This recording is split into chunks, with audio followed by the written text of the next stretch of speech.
Have you ever encounter childhood drama? Childhood drama உங்களை என்ன பண்ணும் தெரியுமா? சைல்ட்ஹுட் ட்ராமானா உங்களுக்கு எதுவும் நடந்திருக்கணும் அப்படின்னு கூட அவசியம் இல்லை. என்னோடய ஞாபகத்தில் இருந்து சொன்னோன்னா, it happens a way back in 2005 or 6 or something. நான் ஒரு ப்ரைவேட் ஸ்கூலில் படிச்சுட்ருக்கிறப்போ எனக்கு இன்னமும் ஞாபகம் இருக்குது. அந்த ஸ்கூலில் நான் வந்து 6th 7th படிச்சுட்ருக்கிறப்போ ஜஸ்ட் ஒரு எல்கேஜி ஸ்டூடெண்ட். அந்த குழந்தைக்கு எவ்வளோ வயசு இருக்கும்? ஒரு 3 வயசுக்குள், ஒரு 3 வயசு 4 வயசு இருக்கிற அந்த குழந்த வந்து ஒரு தப்பு பண்ணிட்டான் அப்படின்னு சொல்லிட்டு பிரின்சிபல் ரூமில் அந்த குழந்தைய கூப்பிட்டு அவன் கையில் ஒரு நூல், ஆமாம், ஒரு வெள்ளை நிறத்தில் ஒரு நூல்னால் கட்டி வச்சுட்டு வெயிட் பண்ணிகிட்டு இருந்தாங்க. என்ன தப்பு பண்ணிட்டான் அப்படின்னு விசாரிக்கிறப்போ வந்து அவன் என்னென்னா வந்து ஐ லவ் யூ அப்படின்னு சொல்லிட்டு பேப்பரில் எழுதி இன்னொரு பெண் குழந்தையோட பேக்கில் போட்டுட்டான். அதான் அவன் பண்ண தப்பு அப்படின்னு சொன்னாங்க. பட் அதுக்கு அன்றைக்கி அவனுக்கு கொடுத்த தண்டனை இன்றைக்கி வரைக்கும் எனக்கே ட்ராமடைசிங்காக இருக்குது. என்ன பண்ணாங்கன்னா, அந்த பிரின்சிபல் மேடம் வந்தாங்க. அது ஒரு ப்ரைவேட் ஸ்கூல். அந்த பிரின்சிபல் மேம் வந்து அந்த குழந்தைய இந்த ஒரு சின்ன தப்புக்கு தண்டிக்க வேண்டிய அவசியமே இல்லை. ஆனால் வந்து அவங்க தண்டித்தாங்க. எந்த மாதிரினா, மெழுகுவர்த்தி இருக்குல்ல, மெழுகுவர்த்தியை பற்ற வச்சு அதனுடைய சொட்டுற அந்த உருகுன மெழுகு வந்து அவனோட கையில் விழுற மாதிரி, ஒவ்வொரு முறையும் அவனோட கையில் அந்த சொட்டு விழுற மாதிரி அவனை துன்புறுத்துகிறாங்க. உண்மையிலே அது ரொம்பவும், அதை பார்த்தது இன்னமும் என் நினைவில் இருக்குது. கிட்டத்தட்ட அது நடந்து ஒரு 14 வருஷங்களுக்கு மேலே ஆச்சு. இன்னமும் என்னால் அதை யோசித்து பார்க்குறப்போ, அந்த குழந்தை அது துடிச்சதை வந்து யோசித்து பார்க்குறப்ப எனக்கு இன்னமும் ஒரு துன்பியல் அனுபவமாக தான் அது இருக்குது.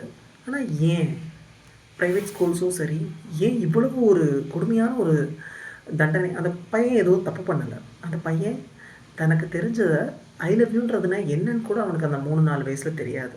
அப்படி இருக்கிறப்போ அதை வந்து அவன் தன்னோட சக பெண் குழந்தையோட பேக்கில் எழுதி போட்டிருக்கான்றத பெரிய தப்புன்னு அவ்வளவு படித்து ஒரு முதுநிலை படித்த அந்த ஆசிரியைக்கு ஏன் தெரியலன்றது எனக்கு புரியல. அதை விட்னஸ் பண்ண எனக்குள்ளேயே அது இப்போ வரைக்கும் ஒரு மன ரீதியாக வந்து ஒரு காதலை குறித்தும் சரி, ஒரு ஆசிரியர்கள் குறித்தும் சரி, ஏன் இந்த சமூகம் இப்படி இருக்குதுன்றதை பற்றி ஒரு இம்பேக்டை கொடுத்துருக்குன்றப்போ, அந்த குழந்தை அந்த துடிச்சிக்கிட்டே அந்த மெழுகுவர்த்தி உருக கையில் வைக்கப்பட்ட அந்த குழந்தை வந்து எவ்வளோ தூரத்துக்கு அந்த காதலை பற்றியும் ஒரு பெண்கள் மீதும் ஒரு ஒரு ஒரு வன்முறை சார்ந்த ஒரு பார்வை அந்த குழந்தைக்கு இது ஏற்படுத்தியிருக்கும். தெரியல அந்த பையனை அதுக்கப்புறம் அந்த பையனோட பேர் எனக்கு நினைவில் இல்லை. அந்த பையன் என்ன ஆனான்னு எனக்கு தெரியல. ஆனால் வந்து ரொம்ப பால்ய காலத்தில் ஏற்படக்கூடிய இந்த ஒரு விஷயம், முதிர்ச்சியற்ற அந்த குழந்தைய கையாண்ட அந்த விதம் வந்து எனக்கு அதை ஜஸ்ட்டு பார்த்த எனக்கே இப்படி ஒரு தாக்கத்தை ஏற்படுத்துகிறப்போ, கண்டிப்பாக அந்த குழந்தைக்கும் மிகப்பெரிய அந்த சமூகத்தை பற்றிய புரிதலையும், பெண்கள் பற்றிய பார்வையையும் நிச்சயமாக அது பாதிச்சிருக்கும். ஸோ வந்து இது போன்ற விஷயங்கள், அது ஒரு பள்ளிக்கூடத்தில் இது பண்ணவே கூடாத விஷயம்.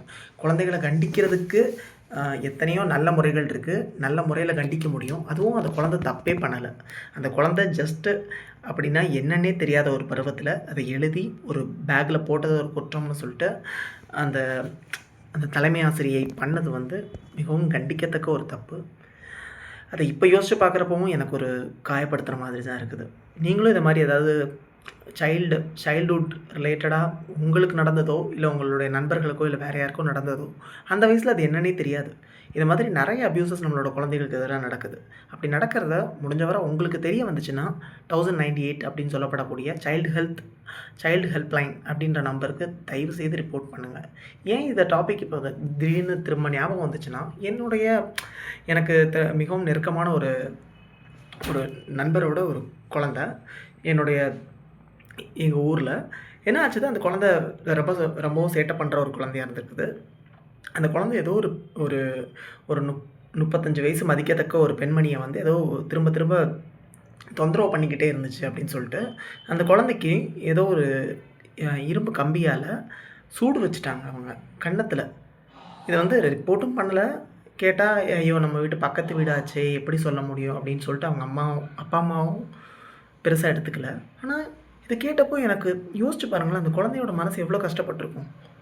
ஸோ குழந்தைகள் மேலே வன்முறையை கையாள்றது எந்த வகையிலையும் சரியான ஒரு இது கிடையாது. அது வந்து ஒரு சரியான ஒரு முறைமையே கிடையாது. தயவுசெய்து குழந்தைகள் மீது எந்த வகையிலையும் வன்முறையை பிரயோகம் படுத்தாதீங்க. யாராவது வன்முறையை பிரயோகம் படுத்துறத பார்த்தீங்கன்னா, அது உங்களுடைய உறவுக்கார குழந்தையா இருந்தாலும் சரி, இல்லை உங்களுக்கு தெரிஞ்ச குழந்தையா இருந்தாலும் சரி, தயவுசெய்து கவர்மெண்ட்டுக்கு ரிப்போர்ட் பண்ணி அந்த குழந்தையோட குழந்தைமையை காப்பாற்ற வேண்டியது அந்த சமூகத்தோட பொறுப்பு. நன்றி.